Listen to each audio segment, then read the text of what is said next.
The administration strongly criticized the media for clips showing the president appearing to be confused, freezing at times, and you called it cheap fakes, misinformation, disinformation. In one case, even implied that it was the product of artificial intelligence, calling it deep fakes. Do you have any regret over using that language? Not at all. Not at all. And let me be clear, it was a certain part of the media.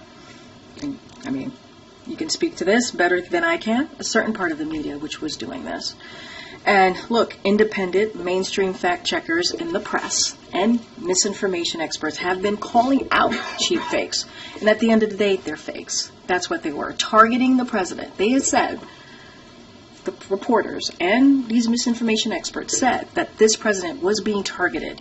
And what we did was echo them. That's what we did. And look, we'll certainly continue to call that out. And the cheap fakes didn't come from me. I didn't coin that. I didn't come from this White House or this podium. That came from the media.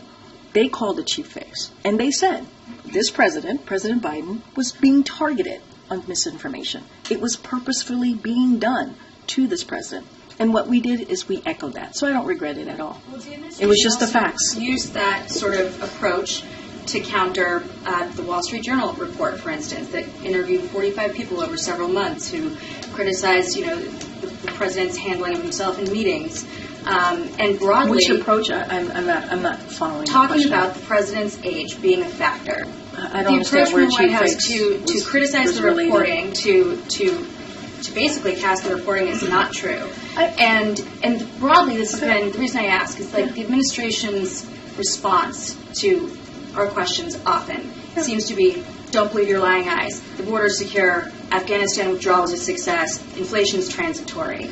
So is that going to change? I mean, you just laid out, Jackie, you just laid out a bunch of things, so just give me a second here. First of all, I think this is a give and take, right? Even in this briefing room, we go back and forth. I go back and forth with you, with your colleagues, with everyone here. And I think we have a right to say if something we don't think is true or something we think we want to push back on. That is a right for us to do, just like you have a right to push me and say, actually, our sources, our reporting here say this. I think it's a give and take. This is what makes what we do in this room almost every day. This is an exercise of democracy. This is an exercise of freedom of the press. That's what we're doing here.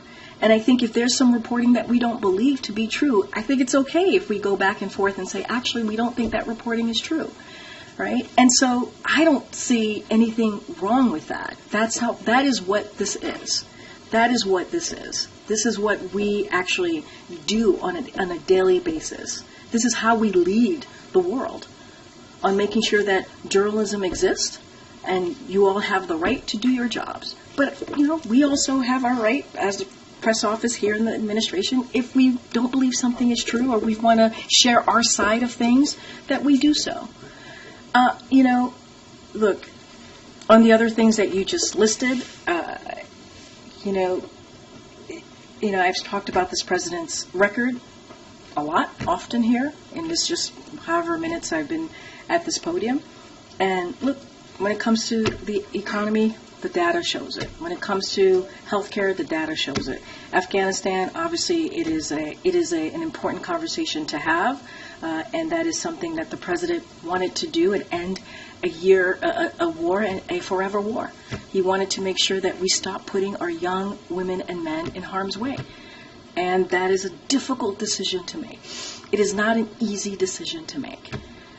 But he's the president and commander-in-chief, and he wanted to make sure that we got our armed troops out of harm's way. And so I honor and respect our back and forth, and it is always an honor and privilege for me to do this job, and I will continue to do that. Go ahead.